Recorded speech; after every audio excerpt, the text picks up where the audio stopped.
نحمده ونصلي ونسلم على رسوله الكريم اعوذ باللہ من الشیطان الرجیم بسم اللہ الرحمن الرحیم۔ میں مفتی فؤاد حیدر آپ کے سامنے حاضر ہوں اور آج کا ہمارا موضوع ہے شعبان کے حوالے سے کہ ماہ شعبان رمضان کی برکتوں کے حصول کا دروازہ ہے۔ یہ انشاءاللہ ہم نے سلسلہ شروع کیا ہے شعبان اور رمضان کے حوالے سے۔ ہم کوشش کریں گے ہر دن آپ کے پاس ایک نیا وظیفہ، ایک نیا دعا، ایک ذکر اور ہر دن کے اعمال کے حوالے سے ہم بات کر سکیں، تاکہ ہم اپنی ان 2 مہینوں پہ محنت کر کے تقوی کا حصول کر سکیں، کیونکہ یہ 2 مہینے اس مقصد کے لیے بنے ہیں کہ اس میں تقوی کا حصول کیا جائے۔ تو بلا شبہ شعبان جو ہے، ماہ شعبان، یہ رمضان کا دروازہ ہے اور رمضان کی برکتوں کو ہم پر حاصل کرنے کے حصول کو ہم پر کھولنے کا دروازہ ہے۔ یہ اس کا شعبان کا مہینہ ایک ایسا دروازہ ہے جو ہمیں رمضان کی بابرکت ماہ کے اندر داخل کر دیتا ہے۔ اس لیے یہ مہینہ ہمیں عطا کیا گیا ہے کہ اللہ کے مہمان مہینے رمضان کی استقبال کی تیاری ہم اس ماہ شعبان میں کر سکیں۔ چونکہ اللہ اور رسول صلی اللہ علیہ وسلم کا ڈائریکٹ تعلق ہے، اس لیے اللہ کے مہینے سے پہلے ماہ شعبان کو رسول اللہ صلی اللہ علیہ وسلم نے اپنا مہینہ قرار دیا اور اس مہینے کو بابرکت قرار دیا اور اپنی امت کو اس طرف توجہ دیے کہ اس بابرکت مہینے کے اندر ہم اپنے جو ہیں اعمال کی اصلاح کر کے رمضان کی جو اللہ کا مہمان مہینہ ہے، اللہ کی طرف سے دیا گیا مہینہ ہے، اس مہینے کی ہم تیاری کر سکیں اس ماہ کے اندر۔ تو رسالت مآب صلی اللہ علیہ وسلم اس ماہ رمضان کو جو ہے وہ بہت ہی زیادہ اہمیت دیا کرتے تھے، اور اللہ تعالیٰ بھی مومنوں کو یہ کہتا ہے کہ جنت کے لیے محنت کرو، کوشش کرو، تیاری کرو۔ رمضان کا مہینہ اللہ کی رحمت اور برکتوں کا دروازہ کھولنے والا مہینہ ہے، اور جنت در حقیقت اللہ کی رحمتوں اور برکتوں کا مقام ہے۔ تو اللہ تعالیٰ نے ہمیں اس طرف توجہ دلائی ہے، فرماتا ہے وَسَارِعُوا إِلَىٰ مَغْفِرَةٍ مِّن رَّبِّكُمْ وَجَنَّاتٍ أَرْضُهَا السَّمَاوَاتُ وَالْأَرْضُ أُعِدَّتْ لِلْمُتَّقِينَ۔ رب فرماتا ہے وَسَارِعُوا إِلَىٰ مَغْفِرَةٍ، اور اپنے رب کی بخشش، اور مِن رَّبِّكُمْ، اللہ کی طرف سے جو مغفرت ہے اس کی، وَجَنَّاتٍ أَرْضُهَا، اور جنت کی طرف دوڑو، أَرْضُهَا السَّمَاوَاتُ وَالْأَرْضُ، جس کی چوڑائی آسمانوں اور زمینوں جتنی ہے، اعدت للمتقین، جو متقی لوگوں کے لیے تیار کی گئی ہے۔ رب فرماتا ہے وَسَارِعُوا إِلَىٰ مَغْفِرَةٍ مِّن رَّبِّكُمْ، اللہ کی جو ہے جو مغفرت ہے، جو رب کی طرف سے تمہارے لیے مغفرت ہے، اس کی طرف دوڑ لگاؤ، اس کی طرف پہنچو۔ وَجَنَّاتٍ أَرْضُهَا السَّمَاوَاتُ وَالْأَرْضُ، اور اس جنت کی طرف دوڑو جو زمینوں اور آسمانوں کے برابر چوڑائی رکھتی ہے، اور اعدت للمتقین، اس کو بنایا سنوارا گیا ہے، جوڑا گیا ہے، تیار کیا گیا ہے متقی پرہیزگار لوگوں کے لیے۔ یعنی رب فرماتا ہے کہ دوڑ لگانے سے مراد یہ ہے کہ تقوی کو اختیار کرو۔ تو جنت کے حصول کا مہینہ رمضان، اس سے پہلے شعبان کے مہینے میں اس کی طرف دوڑ لگائیں، کوشش کریں، محنت کریں، تقوی کے حصول کی خواہش کریں۔ رمضان میں تقوی کے حصول سے پہلے اس کے لیے پریکٹس کی جاتی ہے۔ ایسی ہے جیسے ایک جاب کو شروع کرنے سے پہلے ایک ٹریننگ ہوتی ہے، پروبیشن پیریڈ ہوتا ہے، تو شعبان کا مہینہ رمضان کی محنت کے لیے، رمضان کی تیاری کے لیے ایک پروبیشن ٹریننگ پیریڈ ہے۔ تو اس لیے اللہ تعالیٰ نے ہمیں یہ مہینہ دیا ہے کہ ہم اس میں اپنے اعمال کی درستگی اور اصلاح کی طرف توجہ دیں۔ اب یہ دیکھتے ہیں کہ آقا کریم علیہ السلام کا اس ماہ مبارک میں کیا معمول تھا۔ سیدہ عائشہ صدیقہ رضی اللہ عنہا فرماتی ہیں کان رسول اللہ یصوم حتی نقول لا یفطر، رسول اللہ صلی اللہ علیہ وسلم اتنے روزے رکھتے کہ ہم سمجھتے کہ آپ افطار نہ کریں گے، یعنی اب عام طرح سے نہ رہیں گے۔ وَيُفْطِرْ حَتَّى نَقُولْ لَا يَصُومُ، کہ وہ اتنے افطار کرتے، اتنا عام زندگی گزارتے، بغیر روزے کے رہتے کہ ہم کہتے نقول لا یصوم، کہ ہم کہتے کہ آپ شاید روزہ نہیں رکھیں گے۔ وَمَا رَأَيْتُ رسول اللہ صلی اللہ علیہ وسلم استکمل صیام شہر الا رمضان، اور ہم نے نہیں دیکھا کہ رسول اللہ صلی اللہ علیہ وسلم نے پورے ماہ کے روزے رکھے ہوں لیکن ماہ رمضان میں۔ وما رأیت اکثر صیام منہ فی شعبان، لیکن اور ہم نے نہیں دیکھا لیکن یہ کہ آپ نے اکثر شعبان کے روزے رکھا کرتے، یعنی شعبان کے اکثر روزے رکھنا رسالت میں آپ صلی اللہ علیہ وسلم کا معمول تھا، اور رمضان کی تمام روزے رکھنا آپ صلی اللہ علیہ وسلم کا معمول تھا، کیونکہ رمضان کے روزے تو فرض ہیں اور باقی نفلی روزوں میں سے ماہ شعبان کے آپ اکثر روزے رکھا کرتے تھے۔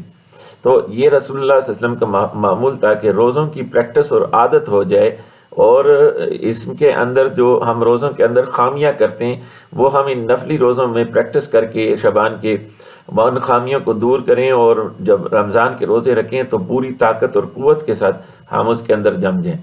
یہاں پر یہ بھی کہا گیا ہے رسالت میں آپ صلی اللہ علیہ وسلم کے دین میں یہ بھی حکم ہے کہ جو کمزور لوگ ہیں،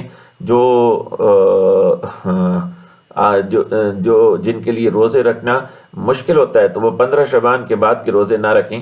اس کے لیے جو ہے ان کے لیے اس کو مکروہ قرار دیا گیا کہ جن کی صحت میں کمزوری اور روزے رکھنا مشکل ہو اور پھر رمضان کے روزے رکھنا ان کے لیے مشکل ہو جائے، وہ 15 شعبان کے بعد کے روزے نہ رکھیں۔ اور شک کا روزہ، یوم شک کا روزہ وہ ہے جس دن یہ شک ہو کہ آج کا دن رمضان کا ہے یا کم رمضان کا ہے یا شعبان کا آخری دن ہے۔ شک کا روزہ جس دن میں شک ہو تو اس شک کا روزہ رکھنے کو بھی مکروہ قرار دیا گیا ہے۔ باقی اس کے علاوہ شعبان کے روزے رکھنا رسالت میں آپ صلی اللہ علیہ وسلم کی اکثر اوقات آپ کی عادت مبارکہ تھی۔ اس شعبان کی 15ویں رات جو ہے اس کو شب برات کہا جاتا ہے۔ یہ بہت بڑی رات ہے، اس کو اللہ تعالیٰ نے اپنے پاک کلام میں لیلۃ المبارکہ قرار دیا ہے۔ احادیث مبارکہ کے مطابق یہ تمام سال کا بجٹ اس میں تیار ہوتا ہے، انسان کی زندگی، موت اور اس کے رزق وغیرہ کی تقسیم سب اس میں جو ہے وہ واقع ہوتا ہے۔ ابن ماجہ کی 1390 نمبر حدیث نبی کریم علیہ السلام نے فرمایا ان اللہ لا یطلع فی لیلۃ النصف من شعبان ویغفر لجمیع خلقہ الا المشرک او مشاہن۔ نبی علیہ السلام فرماتے ہیں کہ اللہ تعالیٰ ان اللہ لیطلع فی لیلۃ النصف من شعبان، کہ اللہ تعالیٰ شعبان کی 15 رات پر اپنی مخلوق پر نظر رحمت ڈالتا ہے۔ ویغفر لجمیع، بس سب کو معاف کر فرماتا ہے، مغفرت فرماتے الا لمشرک او مشاہن، الا المشرک والمشاہن، سوائے مشرک کے اور وہ جو کینہ رکھتا ہو اپنے مسلمان بھائی کے لیے۔ ان دو فرد کی جو ہے اس رات میں بھی جو ہے بدبختی کی وجہ سے بخشت نہیں ہوتی۔ اور بھی ہیں جو انشاءاللہ ہم 15 شعبان کی اپنے بیان کے حوالے سے بات کریں گے اس میں تفصیل۔ اس میں نیک اعمال کی تیاری کا، شعبان رمضان کی عبادت کی تیاری کا مہینہ ہے، جیسے ہم نے کہا۔ نبی کریم صلی اللہ علیہ وسلم نے اس بارے میں فرمایا، سورہ نساء کی 2357 نمبر 2357 نمبر کی حدیث ہے، ذالک الشہر یغفل الناس عنہ بین رجب و رمضان، یہ وہ مہینہ ہے جس سے لوگ غافل ہیں اور جو کہ رجب اور رمضان کے بیچ میں ہے۔ ہوا شہر ترفع فیہ الاعمال الی رب، یہ وہ مہینہ ہے جس میں اللہ کی طرف اعمال اٹھائے جاتے ہیں، الی رب العالمین فاحب ان یرفع عملی وانا صائم، بس مجھے محبوب ہے یہ بات کہ میرے جب اعمال اللہ کی طرف پیش کیے جائیں تو میں اس وقت روزے سے ہوں۔ تو رسول اللہ صلی اللہ علیہ وسلم ہمیں ترغیب دیتے ہیں کہ اس ماہ میں روزے رکھیں، کیونکہ اس ماہ میں اعمال اللہ کی طرف اٹھائے جاتے ہیں۔ شعبان کی تیاری کیسے کرنی چاہیے اس بات کو بھی ہم ذہن میں رکھیں۔ اس مہینے میں سب سے پہلے تو ہم نفلی روزے رکھیں، قرآن کی تلاوت کریں، صدقہ و خیرات کریں اور نماز اور دعا کریں۔ خصوصاً ہم تہجد کی عادت بھی ڈالیں، لیکن نوافل کی نسبت وہ لوگ جن کی پرانی قضا نمازیں رہتی ہیں، جن کی پرانی قضا روزے رہتے ہیں، ان کو چاہیے کہ اپنی قضا نمازوں کو لوٹائیں اور قضا روزوں کو لوٹائیں۔ یہاں پر ایک جو ذہن میں سوال اٹھتا ہے وہ یہ ہے کہ کیا ہم قضا روزے رکھ کے ان میں نفلی شعبان کے روزوں کی بھی نیت کر سکتے؟ نہیں، ایک ہی روزے کے اندر ہم دو نیتیں نہیں کر سکتے۔ قضا فرض کی جب ہم روزے رکھ کی نیت کریں گے، خصوصاً وہ خواتین جو اپنی ماہانہ مینسٹرول کی وجہ سے جو ان کا مینسٹرول سائیکل ہے، یعنی کہ ماہواری کا حیض کا جو سائیکل ہے، اس کی وجہ سے روزے نہیں رکھ پائی ہیں، پیچھے رہ گئی ہیں، سستی کرتی ہیں، وہ اپنے اس ماہ شعبان میں پچھلے روزوں کو قضا لوٹائیں۔ اس طرح وہ لوگ جو سفر یا کسی وجہ سے قضا روزے ان کے رہ گئے یا بیماری کی وجہ سے اور ابھی تک لوٹائے نہیں، وہ بھی ماہ شعبان میں اپنے پرانے روزے لوٹانے کی کوشش کریں۔ فرض کی جو فضیلت ہے اس تک نفل نہیں پہنچتا، اور دوسرے یہ کہ نفل فرض کو نہیں اٹھاتا۔ فرض جب تک آپ ادا نہ کریں گے، اس کی قضا ادا نہیں کریں گے، اس وقت تک فرض ادا نہیں ہوئے، اور یہ گناہ کبیرہ ہے کہ فرض کو چھوڑا جائے۔ اس لیے فرض نمازوں اور فرض جو ہے روزوں ان کو لوٹانے پر پہلے توجہ دیں۔ 10 سال کی فرض نمازیں قضا رہتی ہیں اور ہم نوافل پر توجہ دیں، اچھا نہیں۔ جب ہم ان کو لوٹا لیں پھر اس کے بعد ہمیں اس طرف توجہ دینی چاہیے کہ ہم تہجد کے اوقات میں اٹھنے کی کوشش کریں اور ہم نوافل پڑھیں، کثرت کریں، اور اس کے علاوہ نفل روزے رکھیں۔ اور مزید یہ کہ ہمیں ان فرض جو قضا ہیں ان کو لوٹانے کے ساتھ البتہ قرآن کی تلاوت اور صدقہ و خیرات اور دعا اور ذکر اذکار کی طرف خصوصی توجہ کرنی چاہیے۔ اچھا، اس میں کون سے اعمال ہیں جن سے بچنا چاہیے اور کون سے اعمال ہیں جن کو کرنا چاہیے؟ تو کرنے والے اعمال میں سے سب سے پہلے تو ہے سچی توبہ۔ ہماری توبہ اکثر یہ ہوتی ہے کہ ہم استغفر اللہ استغفر اللہ استغفر اللہ دہراتے ہیں، لیکن دل سے سچی توبہ نہیں کرتے ہیں۔ سچی توبہ اس بات کا نام ہے کہ بندہ اپنے گناہوں کو یاد کر کے جو نہیں یاد آتے ان کو بھی ذہن میں لا کے رب سے ایسے سچی توبہ کرے کہ رب کریم اب میں دوبارہ گناہ نہیں کروں گا، ایسے پختہ ارادہ کہ پھر اس گناہ کی طرف جانا آگ میں کود جانے سے مشکل لگتا ہو، یہ کہلاتا ہے سچی توبہ۔ تو اس طرح سے سچی توبہ ہم نے جو ہے وہ اس میں کرنی ہے۔ پھر ہم کوشش کریں کہ اس میں جو ہے وہ ہم استغفار کریں، استغفار کی کثرت زبان سے بھی ادا کریں، دل سے نیت کریں توبہ کی اور ساتھ میں استغفار کریں۔ دیکھیں اللہ کے حضور صلی اللہ علیہ وسلم نے فرمایا انما الاعمال بالنیات، دل میں یہ نیت ہو کہ یہ گناہ بس ابھی استغفار پڑھ لو بعد میں کروں گا، تو یہ توبہ قبول نہیں ہوئی، توبہ واقعہ نہیں ہوئی۔ توبہ یہ جو دل بھی اس کی تصدیق کرے، جو آپ زبان سے کہتے ہیں، دل تکذیب کرے اور جو ہے زبان تصدیق کرے، یہ کافی نہیں ہے۔ زبان کی تصدیق کے ساتھ ساتھ دل کی تصدیق بھی ہونی چاہیے، زبان کی کہنے کے ساتھ ساتھ دل بھی اس کا ساتھ دے، کیونکہ کوئی دعا، کوئی عبادت، کوئی نماز، کوئی ذکر قبول نہیں جب تک اس میں دل حاضر نہ ہو۔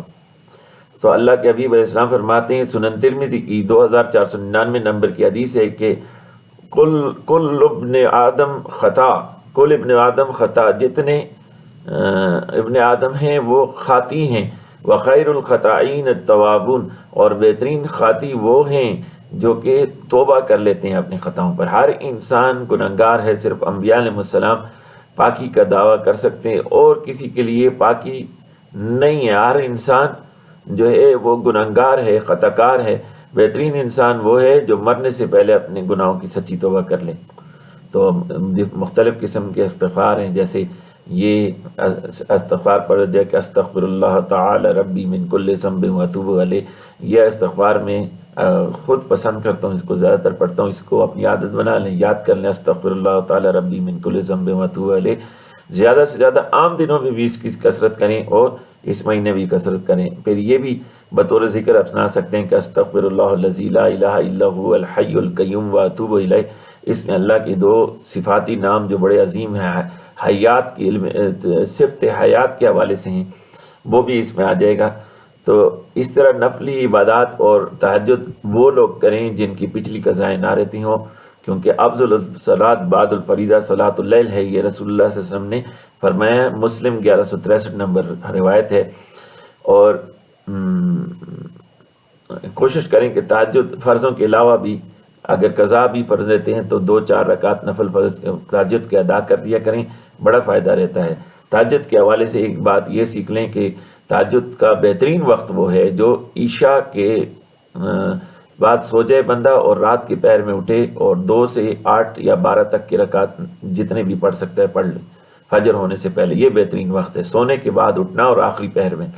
لیکن اگر کوئی بندہ ساری رات سوتا نہیں تو اس کا مطلب یہ نہیں کہ وہ اس کی تہجد واقعہ نہیں ہے، جیسے بعض لوگوں کا خیال ہے، یا ایک بندے کا خیال ہے میں سو گیا تو فجر سے پہلے اٹھ نہیں سکوں گا، آنکھ نہیں کھلے گی، تو وہ عشاء کے ساتھ 4 رکعت نفل جو پڑھے جاتی ہیں یہ وہ پڑھا کرے، یہ تہجد کے قائم مقام ہے۔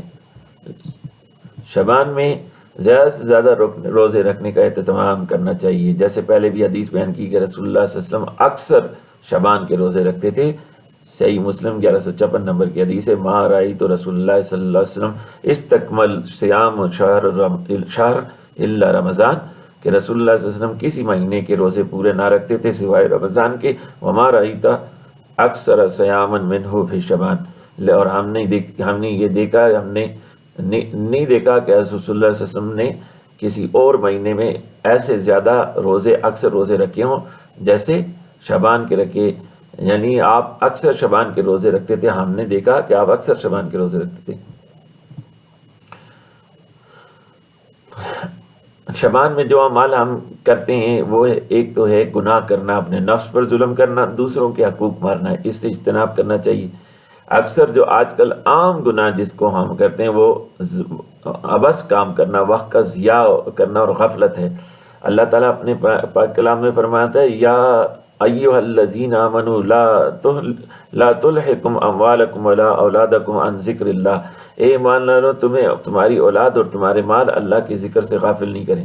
یہ نہیں کہ ہم سارا رات فیس بک دیکھتے ہوئے گزارنے، پھر ہم کہیں کہ فضول میں جو ہے اسکرولنگ کرتے کرتے دائیں بائیں کی فضول بیکار کی ویڈیو، نگاہ خراب، سوچ خراب، دماغ خراب، جو ہے سائیکالوجی خراب، نفسیات میں امراض پیدا کریں، اور پھر ہم کہیں جی ہم تو ساری رات جاگتے رہتے ہیں۔ یہ جاننے سے مراد نہیں ہے۔ کینے بغض وغیرہ کو دور کریں۔ آپ نے دیکھا کہ اللہ کے رسول صلی اللہ علیہ وسلم نے فرمایا کہ پاک راتوں میں بھی اللہ سب کو معاف فرماتے ہیں سوائے دو کہ ایک وہ جو مشرک ہے، دوسرا جو مشاہن یعنی اپنے مومن بھائی سے کینہ رکھنے والا ہو۔ نبی کریم صلی اللہ علیہ وسلم فرماتے ہیں، تفتح ابواب الجنہ یوم الاثنین والخمیس ویغفر لکل عبد لا یشرک باللہ شیئا الا رجلا کانت بینہ وبین اخیہ شحنہ، کہ اللہ تعالیٰ پیر اور جمعرات کے دن جنت کے دروازے ہر بندے پر کھول لیتا ہے، لیکن سوائے اس کے جو اللہ سے شرک کرتا ہو اور اس شخص کے جو اپنے بھائی سے بغض رکھے۔ ہم ایک دعا کو مخصوص کر لیتے ہیں پہلی رات کے لیے، یہ مسنون نہیں ہے کہ اس کو مخصوص کیا جائے، لیکن ہم اپنی تربیت کے لیے، ٹریننگ کے لیے اس کو مخصوص کر لیتے ہیں، لیکن اس کو مشروع یا مسنون نہ سمجھا جائے کہ اس طرح سے ہم لوگوں کے ساتھ اس پر جھگڑتے ہیں کہ اس رات پر یہی جناب دعا کرنی ہے، یہ اس عمل کو پھر مکروہ کر دے گا۔ آپ نے اس ٹریننگ کے لیے آپ کو ایک طریقہ کار بتا رہا ہوں کہ پہلی رات ہم یہ دعا اپنے لیے مخصوص کر لیتے ہیں، جیسے ہم نے پہلی رات کے لیے استغفار اپنے لیے بطور ذکر مخصوص کیا، اس طرح یہ نہیں کہ باقی اذکار نہ کریں، وہ بھی کریں، لیکن اسی طرح ہم یہ کر لیتے ہیں کہ یہ دعا کر لیتے ہیں کہ اللہم اغفر لی ذنبی کلہ دقہ وجلہ اولہ وآخرہ علانیہ وسرہ، اے اللہ میرے تمام گناہوں کو معاف فرما، چاہے وہ چھوٹے ہوں یا بڑے، شروع کے ہوں یا آخر کے، ظاہر کے ہوں یا پوشیدہ ہوں۔ انشاءاللہ اس ویڈیو کے ساتھ ہم جو ہیں یہ نوٹس بھی لگا دیں گے تاکہ آپ کو یہ پڑھنے میں آسانی ہو۔ اللہم اغفر لی ذنبی کلہ دقۃ وجلہ اولہ وآخرہ، یہ اللہ میرے تمام گناہوں کو معاف فرما، چاہے وہ چھوٹے ہوں یا بڑے، علانیت و سرہ، جو میں نے اعلانیہ کیے یا مخفی کیے ان سب کے معاف فرما دیں۔ اسی طرح برائے رزق اور برکت بھی دعا ہر رات میں کر لیا کریں، اور اس رات میں مخصوص کر سکتے ہیں۔ پہلی رات دروازے کھلے ہیں تو پہلی رات میں یہ دعا کر لیں، دن اور رات دونوں میں کر لیں۔ اللہم اکفنی بحلالک عن حرامک وَأَغْنَنِي بِفَضْلِكَ عَمَّنْ سِوَاكَ، اے اللہ مجھے اپنے حلال سے کفایت فرما اور اپنے فضل سے مجھے دوسروں کا محتاج ہونے سے بچا، غنی فرما مجھے۔ کیا اذکار کرنے چاہیے؟ ایک تو استغفار کا بتایا، دوسرا لا الہ الا اللہ کا ذکر بہت کریں۔ یوں کیا کریں کہ 3 تسبیح لا الہ الا اللہ کی روز پڑھ لیا کریں۔ پہلی تسبیح پہ پہلے دن سے یہ شروع کریں، 99 بار لا الہ الا اللہ اور آخری بار محمد رسول اللہ ساتھ میں ملائیں۔ سبحان اللہ والحمد للہ ولا الہ الا اللہ واللہ اکبر، تیسرا کلمہ تمجید 2 یا 3 تسبیح پڑھنا بڑی فضیلت دیتا ہے۔ ویسے بھی حدیث ہے، نبی کریم علیہ الصلوۃ والسلام نے فرمایا کہ کلمتان خفیفتان علی اللسان ثقیلتان فی المیزان، بخاری و مسلم شریف کی حدیث ہے، صحیح حدیث ہے۔ رسول اللہ صلی اللہ علیہ وسلم فرماتے ہیں کہ 2 کلمے جو زبان پہ بڑے ہلکے ہیں وہ میزان میں بڑے عظیم ہیں، وہ ہیں بڑے باری ہیں، وہ کون سے کلمے ہیں؟ سبحان اللہ و بحمدہ سبحان اللہ العظیم، اس کو بھی پڑھا جا سکتا ہے، یا جو ہے سبحان اللہ والحمد للہ ولا الہ الا اللہ واللہ اکبر کو پڑھا جائے، یہ بھی جو ہے اس کو کفایت کرتی ہے، یا یہی پڑھا جائے سبحان اللہ و بحمدہ سبحان اللہ العظیم، اس کی 2-3 تسبیح پڑھ جائے۔ درود شریف پڑھیں، درود شریف شعبان کے مہینے کا سب سے بہترین وظیفہ درود شریف ہے، کوشش کر کے جتنی کثرت سے درود پڑھ سکتے ہیں کثرت پڑھیں۔ ایک خصوصی دعا جو اس رات میں کی جا سکتی ہے وہ ہے اللہم اجعل خیر عمری آخرہ و خیر عملی خواتمہ و خیر ایامی یوم القاک، اے اللہ میری عمر کا بہترین حصہ اس کا آخری حصہ بنا۔ آخری حصہ اکثر برا ہوتا ہے، عرض العمر ہے کہ اللہ میری عمر کا بہترین حصہ اس کا آخری حصہ بنا، میرے اعمال کا بہترین حصہ ان کا اختتام بنا، اور میرے دنوں کا بہترین دن وہ بنا جب میں تجھ سے ملاقات کروں۔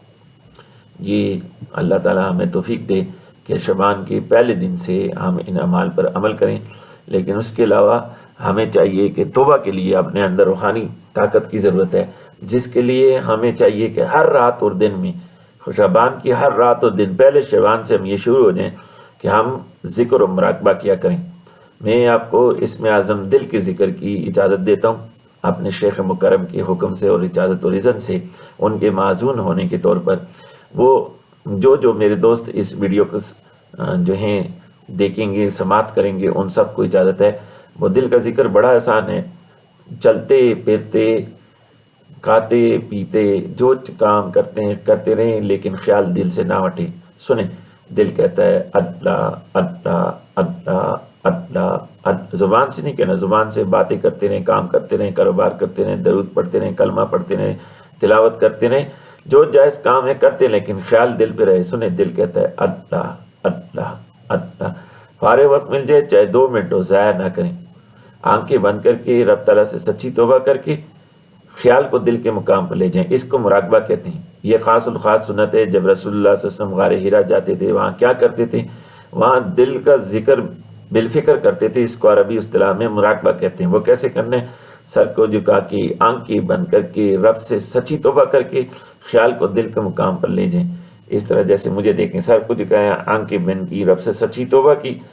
اگر کسی کے اتنے گناہ ہوں کہ زمین و آسمان کے خلاف دے، اللہ کے حبیب فرماتے ہیں اگر اتنے گناہ کیے اور رب سے سچی توبہ کرے، رب اس کے گناہوں کو صرف معاف نہیں کرتا، نیکیوں میں بدل کر لوٹا دیا کرتے۔ اس طرح سچی توبہ کر کے آنکھیں بند کی، سر کو جھکایا، بیٹھے ہیں، لیٹے ہیں، جیسے ہیں، کوئی شرط نہیں، دن ہے، رات ہے، گھر ہے، مکان ہے، دفتر ہے، مسجد ہے، کوئی شرط نہیں، وضو ہے یا نہیں، کوئی شرط نہیں، بغیر وضو کے بھی کر سکتے ہیں۔ کتنی آسان بات، نہ جگہ کی، نہ وقت کی شرط، نہ وضو کی شرط، نہ پاکی کی شرط، پاکی ناپاکی کی بھی شرط نہیں۔ جب سے وقت ملے سر کو جھکایا، آنکھیں بند کی، رب سے سچی توبہ کر کے خیال کو دل کے مقام پر لے جائیں۔ سنیں، زبان سے نہیں کہنا، زبان ہلتی اور دانتوں تالو سے لگائیں، دل کو سنیں۔ دل کہتا ہے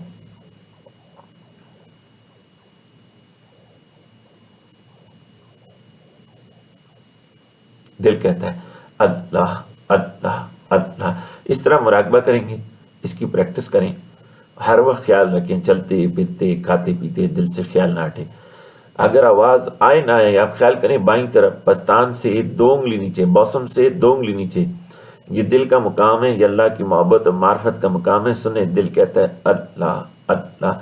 زبان سے نہیں، زبان سے باتیں ہوتے رہیں، دل پہ خیال ہے۔ جیسے بندہ پیاسا ہو، منہ سے پانی پانی پانی ایسے نہیں کہتا، اس کے دل میں پانی پینے کا خیال آتا ہے۔ ایسے سوچیں جیسے یہ طوطا، اس کی کتنی میٹھی بولی، یہ اپنے آقا، اپنے رب، اپنے مالک کو پکارتا ہے، کیا کہتا ہے؟ اللہ اللہ۔ ایسے انشاءاللہ مراقبہ کریں گے، ذکر کریں گے، جو اعمال بتائے ہیں اس کے لیے پریکٹس کریں گے، کوشش کریں گے، پرانی قضاؤں کو لٹائیں گے، نماز کی پابندی کریں گے، زندگی سنور جائے گی۔ اللہ تعالی ہم سب کو توفیق نصیب فرمائے۔ وما توفیق الا باللہ۔ السلام علیکم ورحمۃ اللہ وبرکاتہ۔